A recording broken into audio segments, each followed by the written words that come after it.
আচ্ছা বন্ধুরা, নজর কি বাচ্চাদের সত্যি সত্যিই লাগে? আগেকার দিনের মানুষ বলতো রাস্তায় বসে বাচ্চাদের খাওয়াতে নেই, তাতে নাকি নজর লেগে যায়। এমনকি বাচ্চার সাংঘাতিক রোগ, এমনকি মৃত্যু পর্যন্ত হতে পারে। তাহলে শোনো, আমি বৈশাখী বলছি, কণ্ঠে বৈশাখী থেকে তোমাদের এই গল্প শোনাচ্ছি। লিখেছেন গজেন্দ্র কুমার মিত্র। গল্পের নাম হচ্ছে নজর। খুব একটা বেশি দিনের কথা নয়, গত মহাযুদ্ধের আমল ছিল সেটা। দেশ ত্যাগ হবার ঠিক আগেই এই কাহিনী শেষ। যে শিশুর কথা বলছি আজ সে পূর্ণ যুবক, পড়াশোনা শেষ করে চাকরিতে সবেমাত্র ঢুকেছে। ঘটনাটা 16 আনাই সত্য, শুধু নাম ধামগুলো পাল্টানো হয়েছে। পাল্টানো উচিত বলেই পাল্টানো হয়েছে। কার্যকারণটা প্রথমে কেউ এত ধরতে পারেনি। যে তান্ত্রিক এসে না বললে আজও বোধ হয় কেউ এটা জানতে পারত না। পূর্ববঙ্গের বাড়ি সম্বন্ধে যাদের কোনো ধারণা আছে তারাই জানেন, পাঁচিল ঘেরা ঘন যে ধন সম্পদ বাড়িগুলি একটা যেমন হয় ঘেরার টোপের ভিতরে, সেই রকম বাড়িটা কিন্তু নয়। কোঠা বাড়ির কথা আলাদা, যাদের মাটির ঘর, অনেক সম্পন্ন ব্যক্তি মাটির ঘরে কিন্তু তখনকার দিনে থাকতেন। কেউ কেউ বা বন্যার জন্য থাকতে বাধ্য হতেন। ছিটে বাঁশের দেওয়ালে মাটি ধরানো, কোথাও বা এমনি বাঁশের ফ্রেমে সাধারণ মাটির দেওয়াল, কোথাও বা ছিটে বেড়া, শুধু মাটি নেই। অনেক জায়গা নিয়ে তাদের ভিটে গড়ে উঠত, খেয়াল খুশি মতো যেখানে সেখানে যত্রতত্র ছড়ানো। দাওয়া উঁচু বড় বড় ঘর, একটা বা এক জোড়া এক জায়গায় বা চারিদিকে ছড়ানো ছিটানো ঘর। রান্নাঘরও তাই, ছাড়া ছাড়া, গায়ে গায়ে লাগানো কোনোটাই নয়, কোনোটার সঙ্গে পাঁচিরের বালাই পর্যন্ত নেই। শুধু বসবাসের ঘরগুলোর সংলগ্ন জমিটা নিকানো সাফ করা থাকতো, বাস। ঘাস বা আগাছা জন্মাতে দেয়া হতো না, সেইটাকেই উঠোন বলতো আর কি। শহরে বা বড় শহরের উপকণ্ঠে যারা থাকেন, উঠোন বলতে তারা যা বোঝেন এ তার ধারে কাছেও যায় না। আসলে এটাতে উঠোনও বলা যায় না ঠিক, চলন বা চলাচলের রাস্তা বলাই ভালো। রাস্তা হিসেবে একটু বেশি চওড়া এই যা, কারণ এরই একটা অংশ নির্দ্বিধায় পুকুর পর্যন্ত চলে গেছে। গৃহবিশেষের একাধিক পুকুর, কোনোটা বা গেছে পিছনের সুপারি নারকেলের গাছ পর্যন্ত। সেই একেবারে শেষ 5-6 বিঘা বা 8-10 বিঘা, যার যেমন জমি বাগান মিলিয়ে যেটাকে বাস্তু ধরা হয় আর কি। তার চারিদিকে কারাও হয়তো বাঁশের বেড়া দিয়ে রেখেছে, কারাও বা কাঁটা গাছের বেড়া, কারাও বা তাও নেই, মাটি কেটে একটু নালা মতো করা আছে সীমানা হিসাবে। যেদিনের কথা বলছি, মুকুল বৌদি সেই রকম একটা চলাচলের রাস্তার বা উঠান যাকে বলতে পারেন আর কি, সেখানে বসে ছেলেকে দুধ খাওয়াচ্ছিল। তখন ঠিক সন্ধ্যার মুখটায় চারিদিকের বড় বড় গাছের ছায়ায় বেঁধে আবছা হয়ে এসেছে আলো, অথচ ঠিক আলো জ্বালানোর সময় এখনো হয়নি। যাকে ঝুঁচকি বেলা বা সাঁচুতি বেলা বলে, এমনি সময় সেটা। কতকটা সেই আবছায়ার জন্যেই ফাঁকায় এসে বসেছিল বৌদি, কিছুটা আলো পাবে বলে। সন্ধ্যা দেখানো হলেও পাড়া গাঁয়ে সেই প্রদীপ আলোই ভরসা। 2 হারিকেন আছে, একটা নিয়ে ছেলেরা পড়াশুনো করে আর একটা জলে বাইরে চণ্ডী মণ্ডপে। মুকুল বৌদির ভাসুর বসে হিসাবপত্র দেখেন, পাড়ার লোকজন এসে গল্পও করে। তাছাড়া সন্ধ্যা দেওয়া হলে আবার কিছুক্ষণ অপেক্ষা করতে হয়। সেই সন্ধ্যাকালটায় না কাটলে নাকি খেতে নেই বা খাওয়াতে নেই। অথচ দেরি হয়ে গেছে ঢের। কিষেন এসেছে অনেক দেরিতে, মানে যে গাই দোয়ায়, গরু দোয়ায়। গাই দুইতে দুইতে সূর্য পাটে বসে গেছেন, মানে সন্ধে হয়ে গেছে। ছেলেটা খিদে চিৎকার করছে, বাচ্চা ছেলে খিদে পেয়েছে। তা সত্ত্বেও শাশুড়ি তিরস্কার করছিলেন মুকুল বৌদিকে। ও কি গা বৌমা, এই রাক্ষুসী বেলায় তুমি পথে বসে ছেলেটাকে দুধ খাওয়াইছো? খোলা জায়গায় যাতায়াতের পথ, পথ নয়, চার রাস্তার মোড় বলাই উচিত। চারটে পথ চারদিকে চলে গেছে, এই কি একটা বসবার জায়গা হলো? এমন সময় কোনো খোলা জায়গাতে বসে বাচ্চাকে খাওয়াতে নেই, অন্যি দেবতাদের নজর লাগে। এত গা করেনি মুকুল বৌদি। সত্যি কোনো বিপদ হতে পারে তা কিন্তু সে ভাবেনি, ভাবার কথাও নয়। এই সব ভয় থাকে মানুষের অল্প বয়সে, থাকে নাকি? তবু তো তখনও কেউ ঠিক বিশ্বাসই করতে পারে না। এইসব কি আছে নাকি গাল গুলগুপি গল্প? এইসবে বিশ্বাস আসে বেশি বয়সে। যৌবনের ভয়ও থাকে না, বিশ্বাসও থাকে না। সে বয়সে অপদেবতার অস্তিত্ব একটা পরিহাসের বিষয় মাত্র।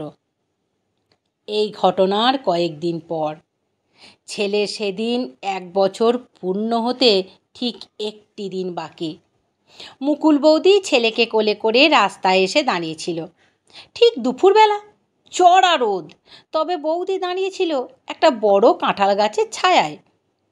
এতটা কড়া রোদ সেই কাঁঠাল গাছের ছায়ায় দাঁড়িয়েছিল বলে বোঝা যাচ্ছিল না। অবশ্য ছায়া না থাকলেই বা কি, রোদ থাকলেও তো দাঁড়াতে হতো তাকে। মুকুল বৌদি দাঁড়িয়েছিল তার একটা কারণ ছিল। মানিক জেলের খোঁজে সে দাঁড়িয়েছিল।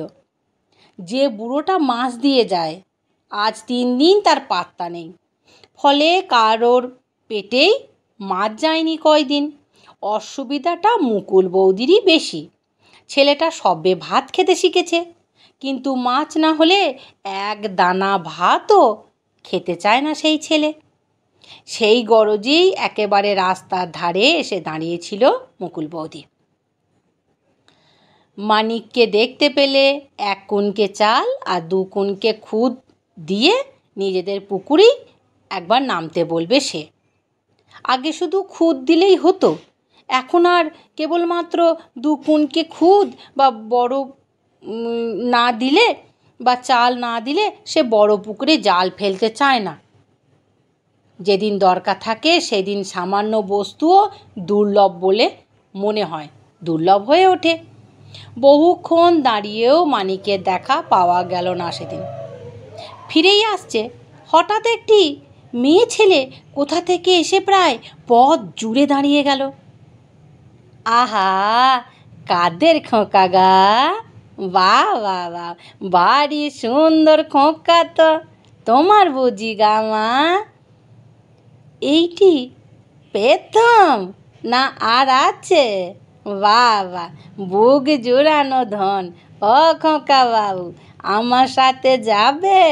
পেট পুরে রসগোল্লা খাওয়াবো। ওমা, বলতে বলতেই হাত বাড়িয়ে খোকাকে কোলে টেনে নিল সে। ইচ্ছা ছিল না মুকুল বৌদির, যার তার কোলে ছেলে দেওয়া পছন্দ করে না সে। বিশেষত সবাই মুখ লাগিয়ে মুখে চুমু খায়, বিশ্রী লাগে তার। কিন্তু তখন সেই মুহূর্তে ঠিক বাধাও দিতে পারল না। স্বভাবতই ছেলেকে দিতে হলো সেই মেয়ে ছেলের কোলে। সুন্দর বললে মা একটু গলে যায়, আর দিনে দুপুরে পাড়ার মধ্যে ছেলেকে একবার কারোর কোলে দিতে আপত্তি বা কী? বা আপত্তি কি করার দেখাবেই বা কী করে? আপত্তি দেখাবার কারণ তো কিছু নাই, বরং না দেওয়াটাই অভদ্রতা দেখায়। কেন দিচ্ছি না মুখ ফুটে বলাও তো খুব শক্ত। আর মেয়ে ছেলেটিও নেহাত কুখ্যাতি দেখতে বা একেবারে বাজে দেখতে, খুব ছোট ঘরের কি ভিখিরি এমনও তো মনে হচ্ছে না। বাসি করা ফর্সা কাপড় পরনে, রংটা ময়লা হলেও চেহারায় বেশ একটা শ্রী আছে। ওর কলকাতায় মাসিমা বলেন লাজ্জাত। মুখটাও কেমন যেন চেনা চেনা লাগছে, কোথাও যেন এর আগে দেখেছে ওকে। সেক্ষেত্রে যদি কিছু পরে মনে পড়ে যায়, মেয়ে ছেলেটি ওদের জানাশোনা কিংবা দূর সম্পর্কের আত্মীয় কেউ হয়, তখন লজ্জার আর সীমা থাকবে না। ছেলেকে কোলে দিতে অস্বীকার করলে। অবশ্য সে বেশিক্ষণ রইল না, খানিকটা আদর করে চুমু খেয়ে আবার মায়ের কোলে ফিরিয়ে দিয়ে চলে গেল। সেই দিনই সন্ধ্যার সময় খোকার গা গরম হলো। রাত 10টা নাগাদ সেই জ্বর উঠল 104 ডিগ্রিতে। গা পুড়ে যেতে লাগলো। ভয় পেয়ে রাতেই পাড়ার ডাক্তারকে ডেকে আনলেন যোগেশদা, কিন্তু তিনি কিছুই বুঝতে পারলেন না। সর্দি নেই, কাশি নেই, বুকে সর্দি বসা কি জল জামা কোনোটাই নেই, কোনো লক্ষণই পাওয়া যায় না। টাইফয়েড বা ওই জাতীয় কোনো জ্বর হলে সঙ্গে সঙ্গে এত জ্বর বাড়ে না। তবে এটা কিসের জ্বর? বিষিয়ে টিসিয়ে গেছিল নাকি কোনো রকম? কোথাও কেটে কুটে যায়নি তো? অসহায়ভাবে এদেরই বারবার প্রশ্ন করলেন ডাক্তারবাবু। জ্বর কিন্তু বেড়েই যাচ্ছে এদিকে। ভোরের দিকে সদরে লোক পাঠানো হলো হাসপাতাল থেকে বড় ডাক্তারের জন্য। সদর খুব একটা বেশি দূরে নয়, মাইল 6। তবুও খানিকটা নৌকার পথ, ইচ্ছে থাকলেও তাড়াতাড়ি যাওয়া যায় না। ফলে সেখানে পৌঁছতে ডাক্তারবাবুকে ধরে নিয়ে আসতে দুপুর গড়িয়ে গেল। তখন আর ডাক্তারের কোনো প্রয়োজন ছিল না, তার অনেক আগেই ছেলেটি মারা গেছে। কিন্তু কি হয়েছিল? কিসে মারা গেল? এত জ্বরই বা হঠাৎ উঠল কেন? এমন নীল হয়ে গেল কেন ছেলে? তা এই বড় ডাক্তারবাবুও কিচ্ছু বুঝতে পারলেন না। এরপরেও যশোদার একটি ছেলেই হলো। এটি আরও সুন্দর দেখতে, আরও স্বাস্থ্যবান। এর যখন 11 মাস বয়স, মুকুল বৌদিকে বাপের বাড়ি যেতে হয়েছিল। বাবার খুব অসুখ, মা তার আগে থাকতেই শয্যাশায়ী। এক বৌদি দিল্লিতে আর এক বৌদি ব্যাঙ্গালোরে। বাধ্য হয়েই মুকুল বৌদিকে যেতে হয়েছিল। সে কাছে থাকে, তার শ্বশুরবাড়িতে লোকের কোনো অভাব নেই, অর্থাৎ কাজ করবার লোকের। শ্বশুর বাড়ির শাশুড়ি, পিসশাশুড়ি, বড় জা, একবারই ছেলে মেয়ে, এদেরও কিছু অসুবিধা ছিল না। যেতে হয়েছিল, গিয়ে থাকতেও হয়েছিল মাসখানেক। মা যতদিন না উঠে সংসারের হাল ফের ধরতে পারেন।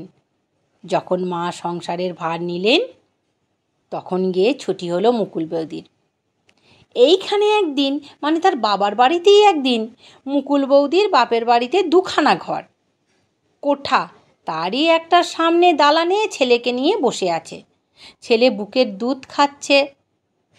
আজকাল বুকের দুধ খায়, সে খায় না বড় একটা, কিন্তু যেদিন ঝোঁক ওঠে সেদিন তো খেতেই হয়। সেই দিনও খাচ্ছিল একটু আধটু। এক বৃদ্ধা মহিলা এলেন। হরেন কেমন আছে রে তোর বাবা? হরেন মুকুলের বাবার নাম, মানে মুকুল বৌদির বাবার নাম হচ্ছে হরেন। মুকুল চিনতে পারল না ঠিক, কিন্তু চক্ষু লজ্জায় সেটা বলতেও পারলেন না। ইনি যে চেনেন, আর ভালো করেই চেনেন, তাতে কোনো সন্দেহ নাই, যেহেতু সে তার বাবার নাম ধরে ডাকছে। সেক্ষেত্রে একে চিনতে না পারাটা ওরই অপরাধ বলে মনে হলো। মানে মুকুল বৌদি মনে মনে করলো, ওনাকে যখন আমি চিনতে পারছি না, অপরাধটা আমারই। বিশেষ একটু পরেই আবার যখন ওর মার নাম ধরে ডাকতে লাগলো, তরু কোথায় গেছে? সে ভালো আছে তো? মা গোপাল মামাদের বাড়ি গেছেন কি একটু কাজে। হাসি হাসি মুখেই খবরটা দিতে হলো। আসুন না, একটু বসবেন না?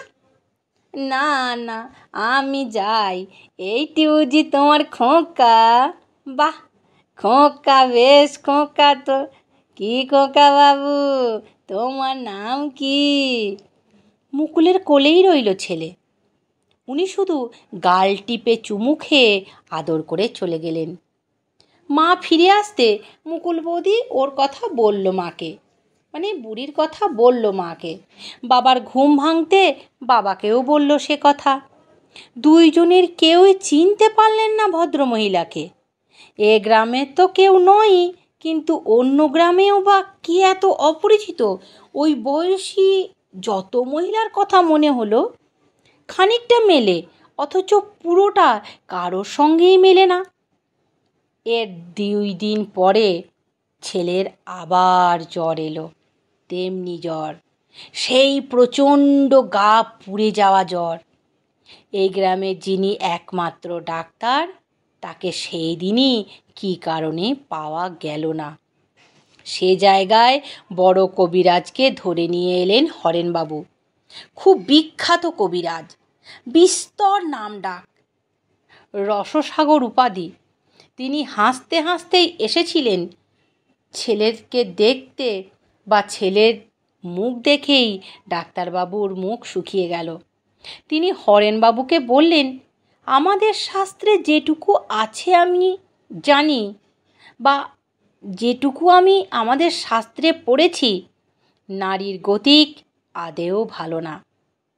তোমাদের যাতে কোনো ক্ষোভ না থাকে সেইভাবে তোমরা চিকিৎসার ব্যবস্থা করো। অন্য কোনো ডাক্তার ডাকতে চাইলে তোমরা ডাকতে পারো। যা করার তাড়াতাড়ি করো। যা করার সবই করা হলো। সন্ধ্যা নাগাদ একজন কেন 2 জন ডাক্তারই এলেন। যোগেশ দাদা এসে পড়লেন, কিন্তু কিছুতেই কিচ্ছু হলো না। রাত 1টা নাগাদ এ ছেলেও মারা গেল। পরে হিসাব করে দেখা হয়েছিল সেই দিনই ওর 1 বছর পূর্তির দিন। আর একটা দিন বেঁচে থাকলে জন্মদিনটা পেত। এর পরের ছেলে, অর্থাৎ যোগেশদার 3য় সন্তানটি যখন এইভাবে ঠিক 1 বছরের হয়ে মারা গেল, তখন সকলেই প্রায় চঞ্চল হয়ে উঠলেন। এতটা একেবারে কাকতালীয় হতে পারে না, অন্তত অনেকেরই তাই মনে হলো। ঠিক 1 বছর বয়স হলেই মরছে ছেলে, আর একই ধরনের জ্বর, একই রকম লক্ষণ। জ্বর হবার ঠিক আগে একজন করে অচেনা লোক আদর করে যাচ্ছে। সবটাই স্বাভাবিক, দৈবের যোগাযোগ বলা যেতে পারে। মানতে চাইলেও তারা কি মানতে পারে? চাইলেই তারা মানতে পারছে না। 3য় সন্তানটির বেলায়ও ঠিক সেই জ্বর। আসার আগের দিন যোগেশদার কোলে করে বেড়াতে বেরিয়েছিল সে। কে একটি অল্প বয়সী ফ্রক পরা মেয়ে পথে ধরে কোলে করে প্রচুর আদর করেছিল। এত অল্প বয়সের মেয়ে বলেই কোনো সন্দেহ হয়নি যোগেশদার। কিন্তু এখন প্যাটার্ন মিলে যাচ্ছে, মনে হচ্ছে সেই একই ব্যাপার। এরপর কিছু যে একটা করা দরকার, সে বিষয়ে কারোর কোনো সন্দেহ রইল না। সকলেই নিজের নিজের বুদ্ধি ও অভিজ্ঞতা মতো উপদেশ দিতে লাগলো। নানা ধরনের পরিকল্পনা, অনেক সময় পরস্পর বিরোধীও হয়ে উঠতে লাগলো। শেষ পর্যন্ত কিন্তু যোগেশদার মামা কামিনীবাবুর পরামর্শটাই এদের সকলের মনে লাগলো। কামিনীবাবু জানালেন, ওদের গ্রাম থেকে 3খানা গ্রাম পরে এক তান্ত্রিক সাধক থাকেন, পিশাচ সিদ্ধ, খুব বড় সাধক নাকি তিনি। তাকে গিয়ে ধরলে এর প্রতিকার হতে পারে। তিনি নাকি প্রসন্ন হলে দিনকে রাত করে দিতে পারেন। এমন বহু লোকের বহু উপকারই করেছেন তিনি, জীবনও রক্ষা করেছেন। কামিনীবাবুর এক সম্বন্ধীয় ঘোর সর্বনাশ থেকে উদ্ধার করেছেন তিনি। তবে পয়সার লোভ দেখিয়ে কিছু করানো যাবে না। সে মানুষ নন। খেয়াল হলে করবেন, নয়তো একেবারে হাঁকিয়ে দেবেন। খেয়াল হলে নিজেই পয়সা চেয়ে নেবেন, নইলে সেধে কেউ দিতে গেলে লাথি মারে, নয়তো মুখে থুতু ছিটিয়ে দেয়। একবার চেষ্টা করে দেখা হোক তো অন্তত কি হয়। যা মনে হচ্ছে সত্যিই যদি তা হয়, যদি কোনো অপদেবতারই ব্যাপার হয়, এটা এর দ্বারাই একটা সুরাহ হতে পারে। পরামর্শটা সকলেরই মনে লাগলো। কামিনীবাবু বলে দিলেন, পায়খানার কাপড়ে বা সম্ভব হলে আরও অশুচি অবস্থায় তার কাছে যেতে হবে। ঘোর নোংরার মধ্যে বাস করেন তিনি। কিন্তু তা দেখে ঘেন্না করা চলবে না, বা সে সম্বন্ধে কোনো মন্তব্য করা যাবে না। স্থির হলো যোগেশদা আর তার দাদা ক্ষিতীশবাবু আর কামিনীবাবু এই তিনজনে যাবেন সেখানে। দুর্গা বলে একদিন শেষ রাতে নৌকা করে রওনা দিলেন ওরা। সেখানে গিয়ে যাত্রা শেষ হলো। নদীর ধারেই একটা বিরাট পাকুড় গাছের দুটো মোটা শিখরের খাঁজে কোনো মতে আটকে থাকা একটা ভাঙা চালা ঘর। এত আবর্জনাপূর্ণ যে দূর থেকেই তার দুর্গন্ধে দম বন্ধ হয়ে আসে। আর তেমনি সে লোকটি, বড় বড় চুল, বাঘের মতো নখ, বোধ হয় 10-12 দিন বা চানই করেননি তিনি। পরনের কাপড় জামাও তথৈবচ। রাস্তায় যেসব পাগল ঘুরে বেড়ায় তাদের মতোই গায়ে পুরু হয়ে ময়লা জমে আছে। সবটা জড়িয়ে এমন একটা দম বন্ধকর ব্যাপার যে কাছে যায় তার কোনো সাধ্য নাই যে কাছে গিয়ে খানিকক্ষণ দাঁড়ায়। তবু যেতে হলো, প্রণামও করতে হলো। কে জানে কেন তিনি অতি সহজেই প্রসন্ন হলেন। সব শুনে বললেন, তোরা যা গিয়া, আমি যাইতাছি। ছেমবাটারে না দেখাইয়া কিছু বইলা যাইব না। ওরা রাহা খরচবাবু কিছু দিতে গেলেন, হুঙ্কার দিয়ে উঠলেন একটা। আশ্চর্য এই, এতটা দূরের পথ নৌকা করে যখন ফিরে এলেন ওরা, তখন সন্ধ্যা হয়ে হয়ে আসছে। কিন্তু বাড়ি ঢোকার মুখেই যার সঙ্গে দেখা হলো সে সেই তান্ত্রিক সাধু ঘোষাল মশাই। বিড়বিড় করতে করতে, বকতে বকতে আর কি যেন বাতাসে শুকতে শুকতে যোগেশ দাদার বাড়িতে ঢুকলেন। চোখখানি হতে এদের বিস্ময় লক্ষ্য করে হা হা হা করে হেসে উঠলেন। হাসিটাও যেন ঠিক অসাধারণ মানুষের হাসি নয়। সে হাসির শব্দে এদের সর্বাঙ্গ শিউরে গায়ে একটা কাঁটা দিয়ে উঠল। গাছপালায় যেসব কাক পাখিরা ছিল, সেই কাক পক্ষীর দল রাত্রির মতো এসে আশ্রয় নিয়েছিল, তারাও ভয় পেয়ে আর্তনাদ করে উঠল। ঘোষাল মশাই সেই প্রায় অন্ধকারেই মুকুলকে ভালো করে তাকিয়ে তাকিয়ে দেখলেন। তারপর আশ্চর্য কোমল সুরে বললেন, মা, গুরুজনরা যা বলে তা শুনতে হয়। শাশুড়ি বারণ করেছিলেন, কথাটা উড়িয়ে দিয়েছিলে, মনে মনে হেসেও ছিলে, কিন্তু ওরা বহুদর্শী লোক, যা বলেন ভেবেই বলেন। সন্ধ্যাবেলা চলাচলের পথে বসে দুধ খাইছিলি কেন বড় ছেলেটাকে? আর জায়গা পাসনি? সকলেই চমকে উঠল। কথাটা অনেকেই জানতো না, যারা জানতো তাদেরও কিন্তু মনে ছিল না। শুধু সেই সামান্য একটি তুচ্ছ ভুলের যে এত দূর পরিণাম হতে পারে তা বোধ হয় মুকুলের শাশুড়িও ভাবেননি। মুকুল বৌদি তো ভয়ে বিবর্ণ হয়ে উঠল।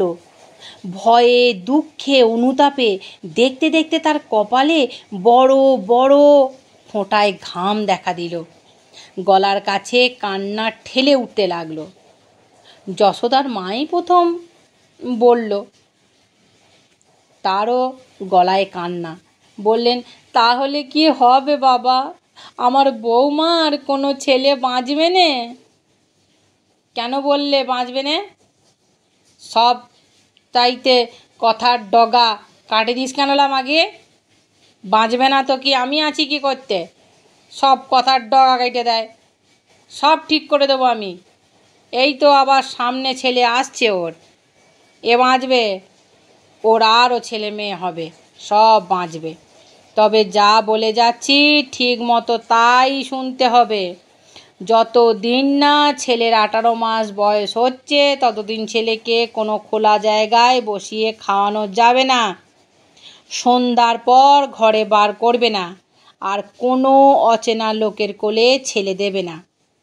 এই যদি শুনে চলতে পারো তাহলে আর ভয় নেই।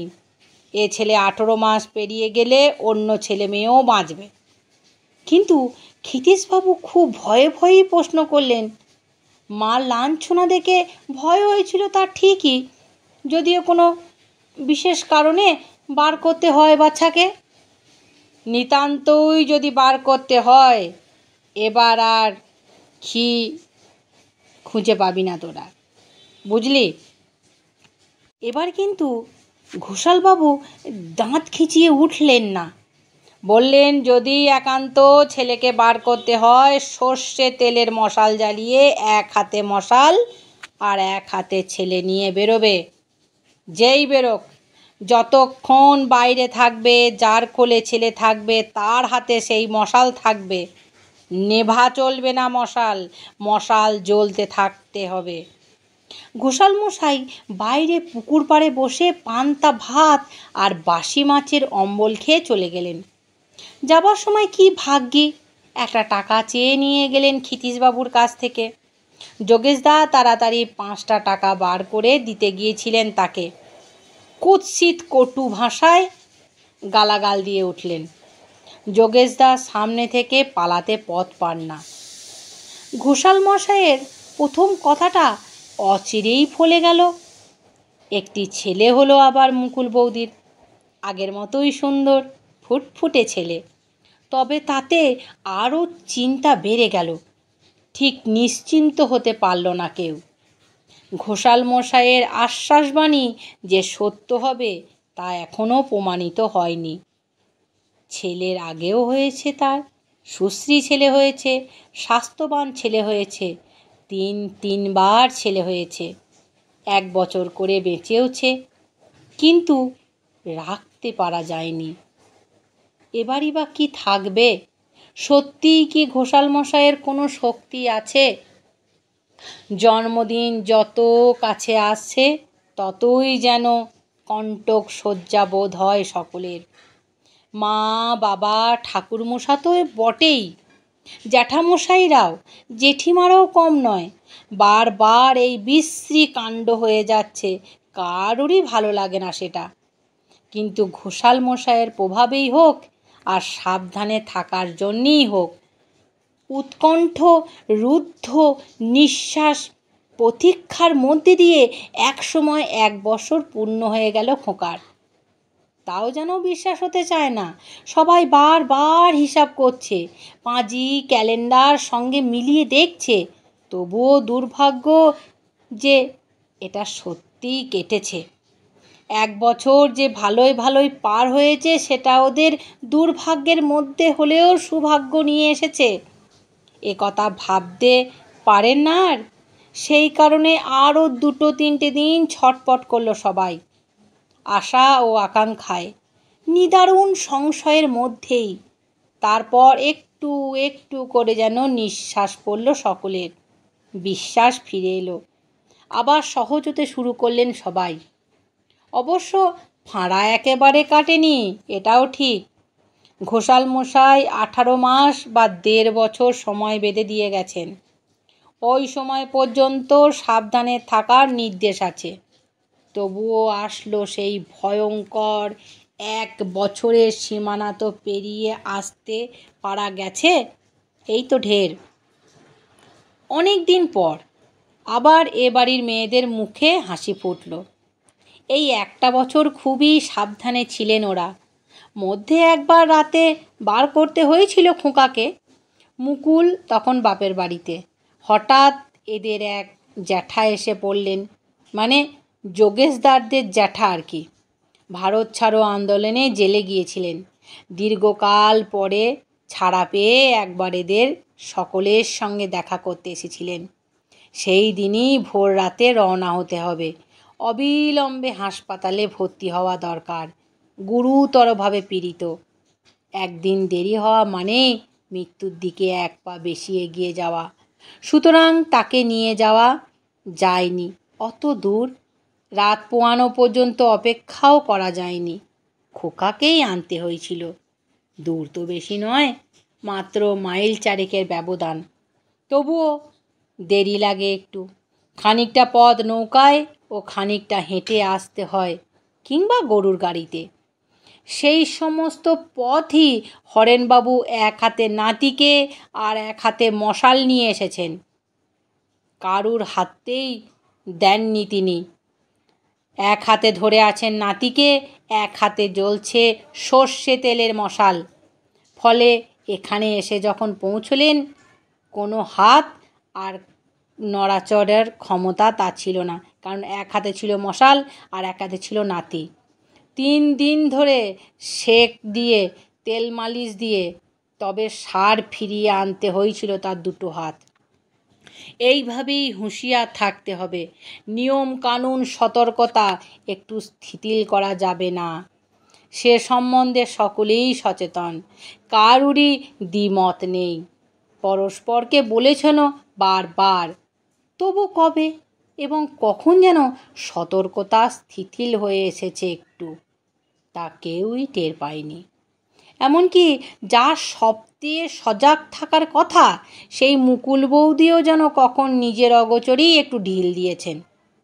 আগে সেই সদা সতর্কতা, তাও সে বুঝতে পারেনি। আর তার ফলেই সেদিন একটা অঘটন ঘটে গেল। কালটা পূর্বাহ বেলা, 9টা বাজে। বাড়িতে লোকজন বিস্তর, আর সেই জন্যই কারোর খেয়াল হয়নি কথাটা। আর একেবারে বাইরেও তো নয়, দরজা ঘেঁষে বসেছিল ঠিকই, তবু ঘরের মধ্যেই বসে দুধ খাওয়াচ্ছিল মুকুল বৌদি তার ছেলেকে। 1 বছরের হলেও এখনও ঝিনুকে দুধ খায় খোকা। গ্লাস বা বাটিতে চুমুক দিয়ে খাওয়া সে এখনও শেখেনি। ব্যাপারটা কেউ লক্ষ্যও করেনি। সকলের চোখের সামনে বলেই হয়তো বিশেষ করে লক্ষ্য করার মতো মনে হয়নি কারোর। একান্ত সহজ ও স্বাভাবিক দৃষ্টি। ঘরের সামনে দাওয়ায় বসে খাওয়ালে কেউ লক্ষ্য করতো না, লক্ষ্য করার কিছু আছে বলেও ভাবতো না। সেই জন্যই বুড়িটা কখন এসে দাঁড়িয়েছে এবং এক দৃষ্টে চেয়ে আছে ছেলেটার দিকে, তাও কেউ এত লক্ষ্য করেনি। এই সময়টায় পাড়ার বহু ছেলেমেয়েরা আসে, পাড়ার মেয়ে বউরাও আসে তারা নানান কাজে। কেউ ধান ভেঙে নিয়ে যায়, কেউ বা ঘরের কোনো কাজ করতে আসে, কেউ বা আসে মাছ বেচতে, কেউ বা আসে মুড়ি ভাজতে, কেউ বা গোয়ালের কাজ করতে, কেউ বা নিজের গরজেই আসে টাকা ধার করতে, তেল ধার করতে, চাল ধার করতে। ভিক্ষার্থী বা সাহায্যার্থীও আসে অনেকে। তাছাড়া অনেকেই এটা যাতায়াতের পথও। এদের বড় পুকুর, স্নান করতে আসে অনেকে। পুকুর পাড় থেকে শাক তুলেও নিয়ে যায়। এদিক থেকে ওদিক থেকে কোনো বাড়ি যাবার পক্ষেও তাদের উঠোন ডিঙিয়ে যাওয়া সহজ। সময়টাও কর্মব্যস্ততার এইসব দিকে সকলের জীবন শুরু হয় শহরের থেকে অনেক পরে। সেজন্যেও কতকটা ধীরে সুস্থে কেউ কারোর দিকে নজর রাখতে পারে না। নজরে পড়ল প্রথম যশোদার মারই। যোগেশদার মা ফট করে বলে উঠল, মুকুল যে দরজার কাছে বসে ছেলেকে দুধ খাওয়াচ্ছিলেন তা তিনি দেখেছেন, কিন্তু এত লক্ষ্য করেননি। অর্থাৎ সে ঘটনার পূর্ণ তাৎপর্যতা তার মাথায় যায়নি তখনও। এখনও বুড়িটা দিকেই তার আগের নজরই গেল। ফট করে একটা চকিতভাবে বুড়িটার দিকে তার নজর গেল। অপরিচিত মুখ।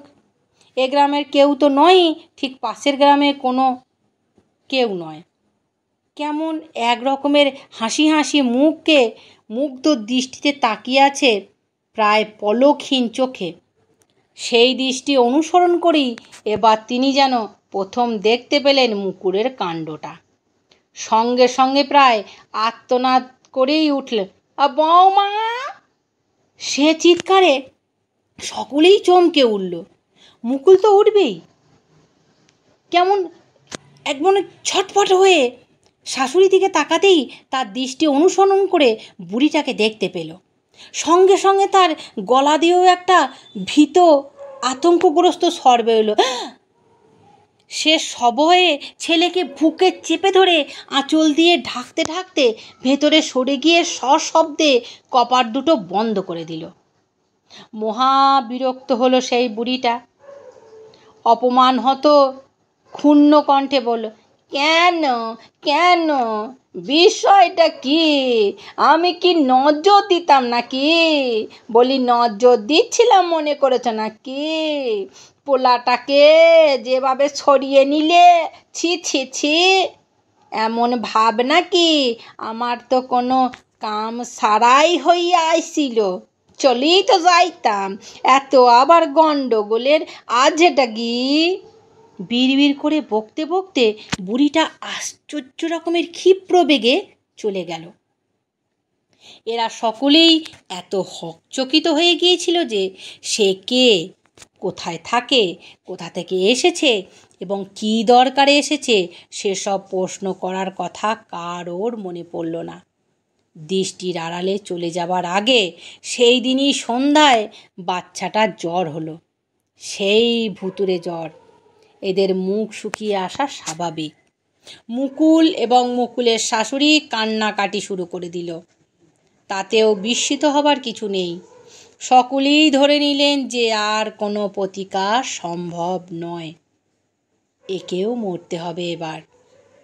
এমনকি ক্ষিতীশদা যখন ডাক্তার আনতে বা ডাকতে উদ্যত হলেন, তখন যোগেশদাই তাকে বাধা দিল।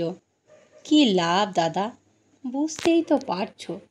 কিন্তু সামনে সেই সকল দিক আবছা করা অন্ধকারের মধ্যে একটা ক্ষীণ আশার আলো এই যে এবারে জ্বরের তাপটা পূর্ববারের মতো ভয়াবহ নয়, গতিটাও এত দ্রুত নয়। শেষ রাতেও 103-এর বেশি জ্বর উঠল না, ছেলেও তেমন বেহুঁশ হয়ে পড়ল না। ক্ষিতীশদা তখনই মনস্থির করে ফেললেন আর কারও কথা শুনবেন না তিনি, একেবারেই সদর থেকে বড় ডাক্তার ডাকবেন। তার এবার কাছে একটা ঘোড়া আছে, সদরে পৌঁছতে 1 ঘন্টার বেশি লাগবে না। যদি ডাক্তারকে ধরে আনতে পারেন তো বেলা 9টা-10টার মধ্যেই তাকে নিয়ে চলে আসতে পারবেন। যোগেশদারও বোধ হয় জ্বরটা দেখেই একটু ক্ষীণ আশার সঞ্চয় হয়েছে, তিনি আর বাধা দিলেন না। কিন্তু ঘোড়ায় চড়ে বাড়ির সীমানা পেরিয়ে রাস্তায় এসে পড়তেই ঘোড়াটা হঠাৎ ভয় পেয়ে সামনের পা দুটো তুলে চিৎকার করে এলো, চি। ক্ষিতীশদা পড়ে যেতে যেতে কোনো মতে সামলে নিয়ে চেয়ে দেখল সামনে একটা মানুষের মতো কি। সেই শেষ রাতে ঝাপসা আলোতে আর একটু ঠাউরে দেখলেন, ও মা, ঘোষাল মশাই, মানে সেই তান্ত্রিক। আপন মনেই বিড়বিড় করে কি বকছেন আর ওপর দিকে মুখ তুলে কি যেন শুকছেন। এবার মনে পড়ল তার কথাটা সবার কার। ক্ষিতীশদা ঘোড়া থেকে নেমে তার পায়ে পড়লেন। ঘোষাল মশাই মুকুলকে ও মুকুলের শাশুড়িকে খুব তিরস্কার করলেন। তার তিরস্কার সাধারণ তিরস্কার নয়, কুৎসিত কদর্য ভাষা। এমনি শুনে কানে আঙুল দিতে হয়। ছেলেপুলে কি, গুরুজনের সামনে দিলেও তো দাঁড়ানো যায় না। তবে অভয়ও দিলেন ঘোষাল মশাই। বললেন, ডাক্তার ডাকতে হবে না, ও বেটাদের কম্য নয়, ওরা জানে মানুষ মারতে, এমনি ভালো হয়ে যাবে। চরম অনিষ্টটা হতে পারেনি, আর 2 মিনিট দেরি হলে তাও হতো, এখন আর কিছুতেই বাঁচানো যেত না। যাকগে, আমি আছি, ছেলের জ্বর না ছাড়লে, যতক্ষণ না ছাড়বে আমি আছি, তোরা নিশ্চিন্ত থাক। 3 দিন থাকবেন তিনি বললেন, কোথাও তিনি যাবেন না। তিনি কোথায় থাকবেন, কি খাবেন সে সম্বন্ধেও স্পষ্ট নির্দেশ দিলেন।